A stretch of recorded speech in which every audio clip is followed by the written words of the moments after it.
Suatu ketika Idris bertanya kepada Nabi Syeds tentang Bani Qabil yang merupakan anak keturunan Nabi Adam dan Siti Hawa. Nabi Syeds bertanya, "Mengapa engkau tertarik dengan anak keturunan Qabil, nak?" "Mereka golongan yang sangat ingkar, kakek. Mereka terkenal suka menyembah api dan sangat sering berbuat kejahatan.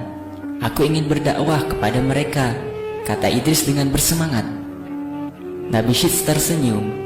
Kemudian beliau mulai menceritakan hal ehwal kisah Qabil dan Habil, kedua kakaknya yang merupakan sepasang anak kembar dari ayah Nabi Syeds, Nabi Adam alaihissalam. Bagaimana terjadinya perbuatan mungkar dan ingkar dari Qabil kepada Allah dengan membunuh Habil. Nabi Syeds juga menceritakan bagaimana beliau berusaha mendakwahi Qabil dan keturunannya dan mengajak kembali kepada Allah. Akan tetapi, karena Qabil menolaknya, maka Nabi Syeds pun terpaksa memeranginya. Mendengar itu, Idris berjanji akan berjuang kembali menegakkan agama Allah di kalangan Bani Qabil.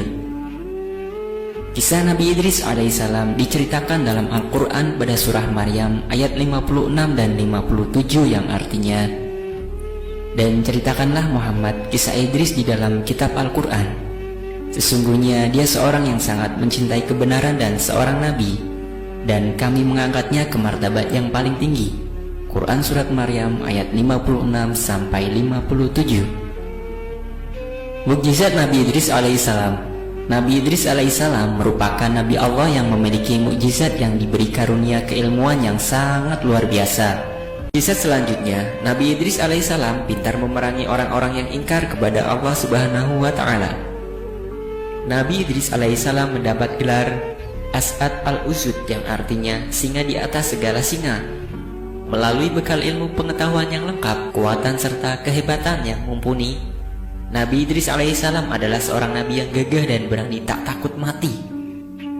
Ia tak pernah gentar kepada siapapun dan tidak pernah putus asa dalam menjalankan tugasnya seorang nabi. Beliau juga pandai memerangi orang-orang yang ingkar kepada perintah Allah Subhanahu wa Ta'ala. Ia tidak pernah takut menghadapi umatnya yang kafir, terutama ketika sedang menyadarkan keturunan saudaranya yang durhaka, Qabil yang penuh dengan kemungkaran dan kesesatan.